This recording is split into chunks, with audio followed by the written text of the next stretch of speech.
So, Tom, how can a development team design the outer envelope of their appeal letter to maximize the likelihood that donors will actually open it?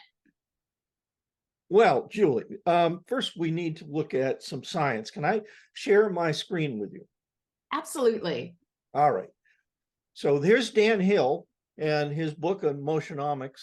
And Dan's an internationally recognized psychologist, um, marketing guy. And the thing I took away from this book is the statement you see there: we have gut reactions in 3 seconds or less. What he means is that the human is poised to act or not act, actually, we should say.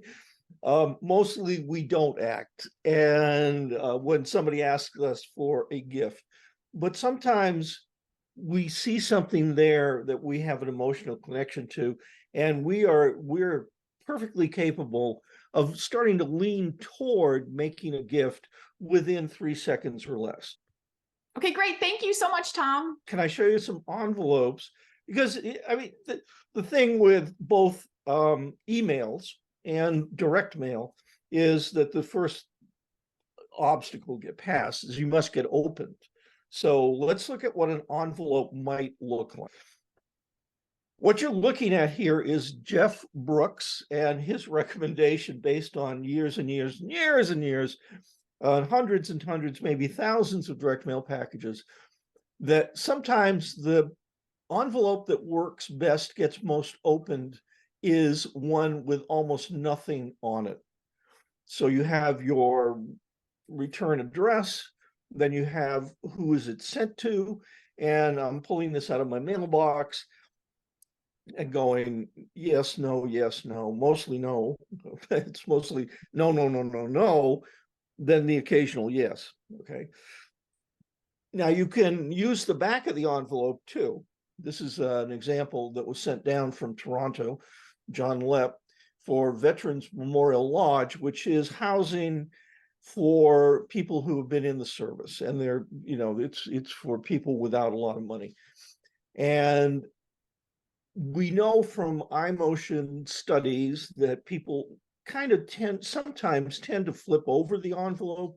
And so there's an opportunity on the back to say something to them.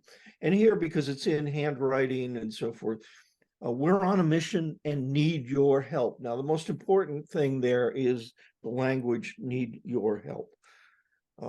You could do this, get local and mysterious. Inside this envelope, one of your town's darkest secrets, 100% opening rate on that one. This is a local cause, Madison Land Conservation Trust. And they're giving me right on the envelope. No, notice that it says residential customer. So it's not even personalized. And that would be considered a missed opportunity by, if you were sending out 1 million of these. But they're not. They're putting this in every mailbox in the smaller town of Madison, Connecticut. And they're putting right there on the outside of this envelope, she, and that's a whippoorwill, needs your help. So you're giving me a big job, and the people who created this, Maggie Cohn and Andrea Hopkins, both brilliant. You might have, and I've done this sometimes, particularly from universities or someplace where there might be a big cheese that somebody wants to, have some kind of even distant relationship with, a hint of exclusivity from the president's admirable mahogany desk. And that, it's a little more personal, a little more, tongue in cheek, only because we're trying to entertain people as well. Be unenvelopey. This one is used all over the country. It's a lunch sack. And we're just saying to people, we've got kids who are hungry.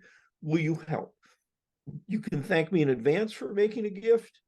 You can be yellow in a sea of white. So if all the envelopes coming in are look the same, which even if they're not white, they're, if they're coming from major charities, they all look like they came out of the same printing plant. Putting something into that mix, which is different, can help you improve your opening rates. Great. Thank you so much, Tom. That was really helpful seeing all those examples. Good.